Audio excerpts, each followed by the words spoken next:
Asalaamaaleykum wa rahmatullahi wa barakaatuhu. Ginnaaw bu ñu sante yàlla julli ci suñu yonent bu tedd ba ca madinatul munawwara Seydina Muhammad allahumma salli wa sallim alayhi wa ala alihi wa ashabihi ajmain. di sant bu baax suñu kilifa diine yi ñu am ci Sénégal nga xam ni ñoom ñoo ñu xàllil yoon wi ba ñu xam lan mooy islam. di leen sant yéen itam ci seen visite de courtoisie bi ngeen ma defal tey. waaw loolu rëy na ci man lool, maa ngi leen di sant. man nag maa ngi tudd Kébé Gadiaga, juddoo ci dëkk bu ñuy woowee Dingaraay, nekk ci région de Diourbel, département de Bambey, préfecture de Baba Garage. Dingaraay nag boo ko déggee dëkku sëriñ la. dëkku sëriñ boo ko déggee mooy dëkk boo xam ne nii dañ fay jàngale alquran, di won nit ñi naka la ñuy jaamoo yàlla. waaw naka la ñuy jaamoo yàlla mooy nu ko Seydina Muhammad sallallahu alayhi wa alihi wa ajmain daan defee. loolu mooy Dingaraay ak Bay. sunu papa yi loolu dañ fa nekk woon. sunu maam moo sañ ci dëkk ba. yàlla def dëkk ba tey mooy chef lieu communauté rurale bi, donc maire bi foofu la nekk. Dingaraay googu laa juddoo 1965, def sama école primaire Dakar, école bu ñu daan woowee Colobane 2, nekk ci place de l'Obélisque, waaw ci monument de l'indépendance. foofu laa defee sama primaire, laa amee entrée en 6e. ba ma fa jógee ma dem lycée technique Maurice Delafosse, ci CMT ba, collège d'enseignement moyen technique. doon jàng mu xaw a tar nag, ndax CMT lu nekk lañ daan jàng. waaw ci lañ daan jàngee matières yi nga xam ni xamuñu ko woon, lu mel ni ay technologie, lu mel ni ay physique chimie, lu mel ni économie politique, économie familiale. loolu yëpp daan nañ ko def CMT. waaw boo jógee CMT nag am sa DFM, temps yooyu DFM moo am, diplôme de fin d'études moyennes. ñu yóbbu la industrie wala ñu yóbbu la section commerciale. yàlla ci dogalam def ñu yóbbu ma section commerciale. foofu laa defee série B. série économie la woon, nga xam ni foofu dañuy jàng économie, di jàng comptabilité, di jàng statistique, ak les matières classées connues comme l'histoire et la géographie, la science naturelle, et d'autres matières qui sont connues et qui continuent d'être apprises au niveau des établissements publics, les lycées et les collèges. donc boo ma jógee de la fosse, fa laa defee seconde, fa laa defee CMT, def fa seconde, def fa première. ma jógee première rek ma dem lycée Lamine Gueye, petit quartier. foofu laa doon defee laa doon eggalee série B pour am baccalauréat. yàlla si maa xam dimbali ma, foofu laa amee bac première partie ak bac deuxième partie. ma amoon nag professeur bu ma bëggoon, ñu ko woowee madame Clément, doon jàngale économie. waaw ci moom daal ci laa jàngee macroéconomie, ci laa bëggee économie. nga xam ne nii bi ma amee bac B en 1989, dafa xawoon métti loolu ñu ma yóbbi sax faculté de droit, parce que dama leen ni woon j'ai un bac B, donc naka lay defee droit. man ngañ xanaa su may continuer sama jàng sciences éco lañ ma war a yóbbu. ñu ne ma demal def droit rek, droit lañ la orienté. ma nekk def première année droit, amoon des professeurs comme Serigne Diop, comme Zouank, comme d'autres, Kérékou, ña nga fa woon. doonoon faculté bu xumboon nag, parce que y avait de la matière grise, ndeysaan. ma def fa première année jàll, waaye dama am première année rek dem France, parce que amoon naa place ci benn école bu ñu wooyee IUT pour def gestion donc loolu dafay déggoo ak li ma jàngoon l'économie mais bu ma ñëwee j'étais venu en retard mun ma woon dugg ci IUT bi ma dem def examen sciences politiques Université Lumière de Lyon 2 foofu laa inscrire def diplôme universitaire waaw diplôme universitaire du monde arabe contemporain DUMAC lañ ko daan wooye on apprend l'économie du pétrole les civilisations arabes la pensée arabe waaw foofu laa amee DUMAC en même temps ma doon inscrire en face de Lumière 2 am na benn université bu fa nekkoon bu nekk Lyon 3 ma inscrire fa def philosophie politique noonu laa def daal nekk nag ci association islamique yi ndax nag ci diine lañ ma yar nekk ci un membre actif noonu daal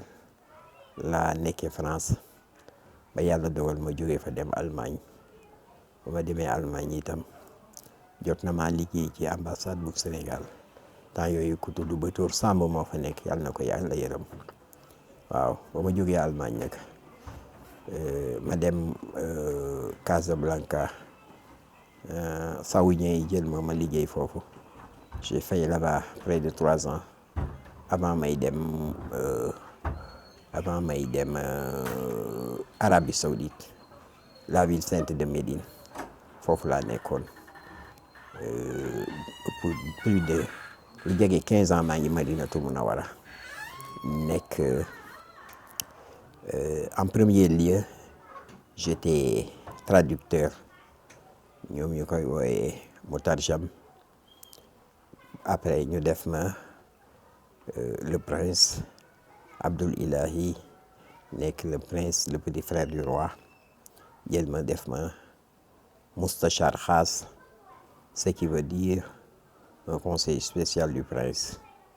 loolu daal ci gàttal mooy sama jaar-jaar.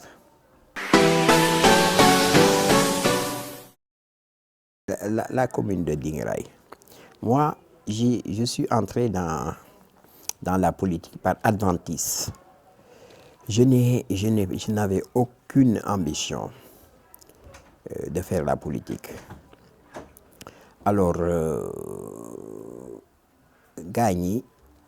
waa APR ñoo ma woo ni ma xam nañu sa jaar-jaar fii dañoo bëggoon nga ñëw jàpp ci politique bi ndax soo ko deful rek commune bi dinañ ko ñàkk ndax am na benn jigéen bu nekk Bambey ba mooy tuut boo jàppul ci commune bi dina jël commune bi man leen mais man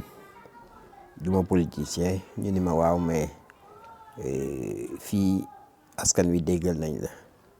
loolu moo ma dugal ci politique alors ma jàppale leen ñu gagné commune bi fekk loolu rek lañ bëggoon ci man def lu leen neex parce que jamono yooyu ay conseillers mooy falaate mu ne lay dinaa leen jàppale ñu jël conseil yi changé ko benn responsable APR bu nekk foofu ci département Bambey moo ko def waaw def naa réforme la waaw responsable APR moo changé conseil yi sama conseiller mu wàccale leen conseil yi nga xam ne bëggoon nañu jàll mu yéegal leen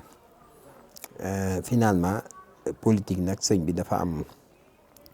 un péril bu ci nekk après j'ai pris au goût pour faire la politique j'ai été tenté par le spectre de la politique vraiment waaw donc ma dugg ci politique bi contre leen gagné leen fa ci référendum bi gagné leen yeneen consultation waaw fi mu nekk nii mën naa la wax ni depuis 8 ans pour gis kenn koo xam ne nii sama présence politique bi ma am na ko jafe na lool waaw l'APR est là-bas buñ nekkee ci maire bi man maa leen jàppale bañ nekk fa am na beneen parti bu fa nekk bu jóge ci Bambey def naa yooyu ñoo fa nekk principalement ak sama force force bi ma tuddee ànd defar Ngéwul ñooñu daal ñun ñooy xëccoo actuellement mairie bi mais ne soyez pas surpris le jour du 23 si vous entendez que notre coalition a pris le dessus sur les autres formations politiques. Ce sont les populations de Ngéwul qui sont les principaux acteurs pour que je m'engage à devenir maire parce que ñoom askan wi ñoo ma ni dimbali ñu rek nga ñëw gis nañ li nga def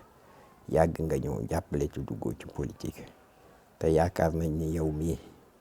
ñun ñi gisuñu sax ku la fi toll koo xam ne nii mën na def li nga def waaw gisuñu fi ku mel ni yow ñoom ñoo ñëw daal wax ma man leen ne politique dafa laaj préparation. Il y a d'abord un travail de conception qu'il faut faire. Il y a aussi un travail factuel may leen ma tuuti mais bi ma paree ci ñaar yooyu yëpp ma xam ni incha allah su ma duggee yàlla moo yor ndam de waaye su ma duggee lu bari dina baax ma dugg ci biir nekk candidat. Avec l'équipe qui était avec moi dans la campagne mooy ànd wattu askan wi ànd Wallu Askan Wi c'est le PDS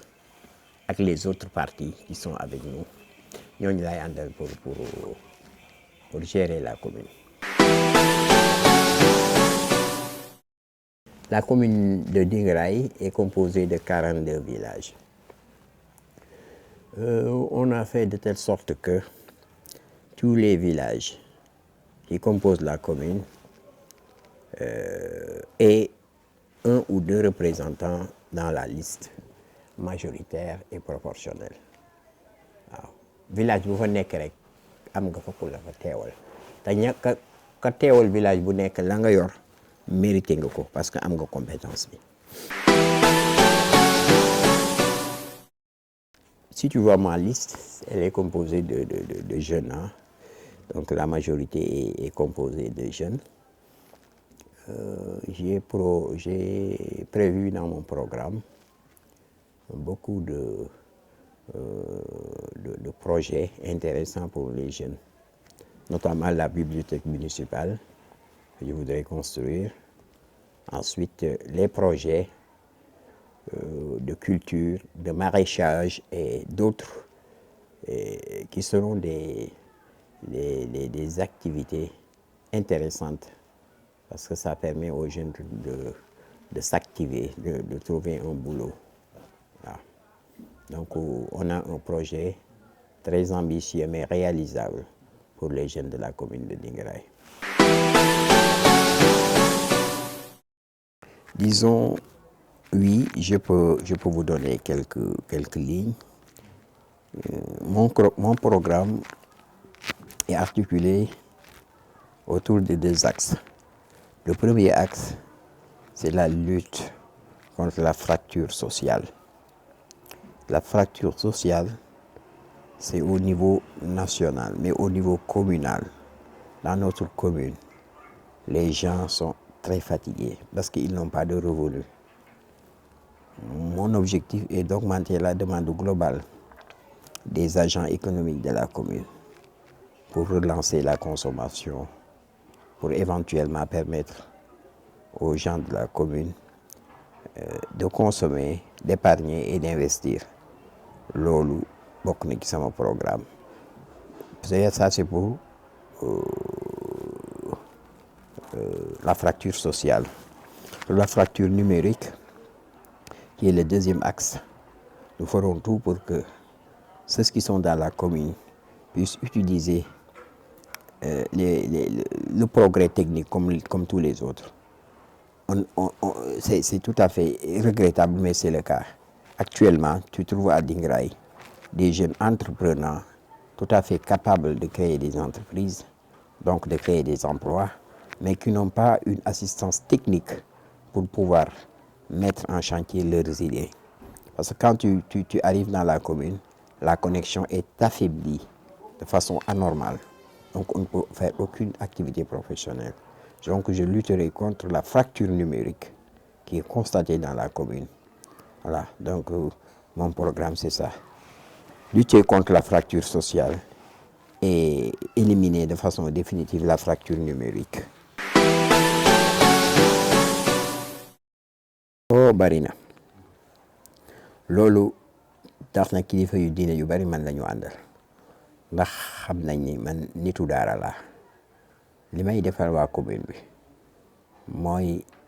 fépp fu am daara dinaa jàppale daara jooju danaa leen jàppale lu ma man ci ndimbal dinaa ko def mu soobee yàlla dinaa waxtaan ak sama patron sax laay wax doon kilifa ci Arabie Saoudite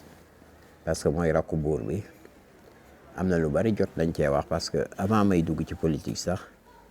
daana ma jox ay téere alxuraan ay téere hadis ay téere xam-xam yoo xam ne nii day jàngal nit ki diine yi islam ma koy séddale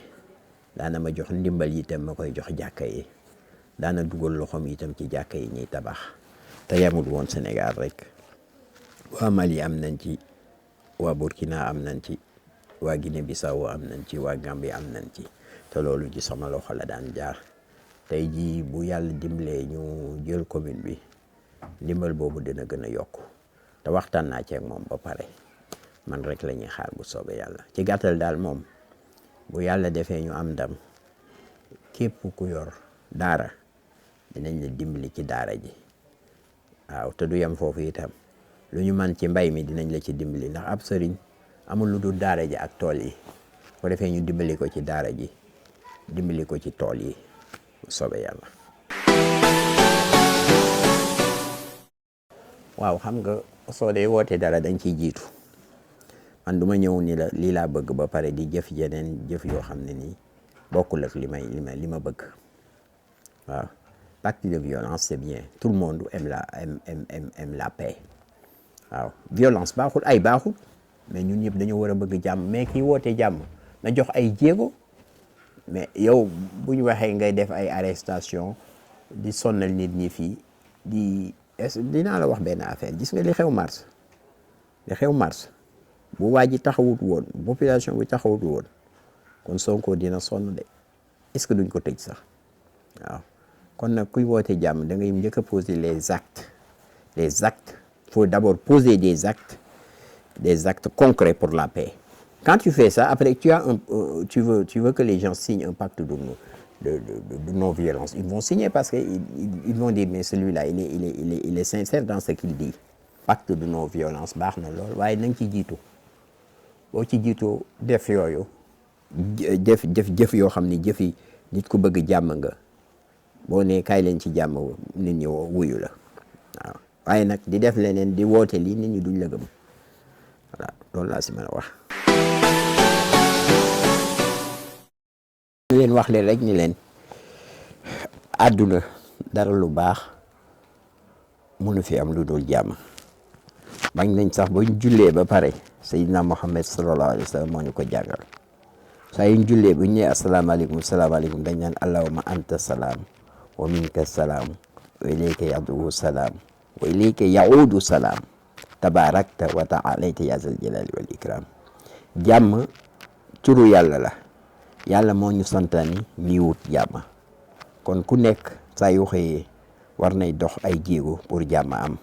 loolu moo tax may wax ñi nga xam ñi ngi yëguti ci politique bi te politique araamul de lu dagan la ndax ñun dañoo bëgg rek soppi maanaam mbir mi mu gën a nekk ci ay loxo yu gën a baax comme am waaye luñ mën di def nañ fas ci suñu xol lu baax dëggu li ñu wax nañ ko def te lépp lu ñu mën a def wala lépp lu ñu mën a wax na ànd ak yar bu yar bi ñëwee rek jàmm dina am waaw jàmm mooy objectif kon nag ñun ñëpp nañu wut jàmm. di la sant bu baax di la gërëm ndax lii nga def maanaam professionnalisme la jékki-jékki rek woo kenn ni ko maa ngi ñëw am interview ak yow loolu professionnalisme yàgg sëriñ bii di caméra maa ngi leen di ñaanal bu baax yal na leen yàlla defal tawfiix ci seen liggéey parce que nit ñi soxla nañu pour ñu xam te ñu mel ni yéen buñ ci duggee ci la nit ñi mën a xamee waaw dinañ ma déglu keneen boo ko defee nag ñoom ñu tànn en toute liberté di leen ñaanal bu baax yal na leen yàlla sàmm suñu réew boole xol yi ñëpp doon benn ñu góorgóorlu ci liggéey bi ndax liggéey nag boo amul dara du baax yal na ñu yàlla dimbali rek mu may ñu jàmm ba ñu mën a liggéey. message bi may joxe mooy message de lucidité surtout il faut que les gens soient lucides parce que adduna bi xam nga léegi lan moo fi xew les discours sont nombreux les masques comme disait le philosophe je crois que c'est Nietzsche. Il y a trop de masques dans cette société il faut ñu xam ñu am teylu bu baax déglu bu baax nit ñi waaw ñu bañ leen a nax message de lucidité daa leen di jox quoi ñu teylu bu baax discours yi bari na image yi bari na mais réalité bi pour saisir ko yombul kon nañu teylu bu baax ci suñuy ni ñuy tànnee waaw loolu rek laa leen di wax.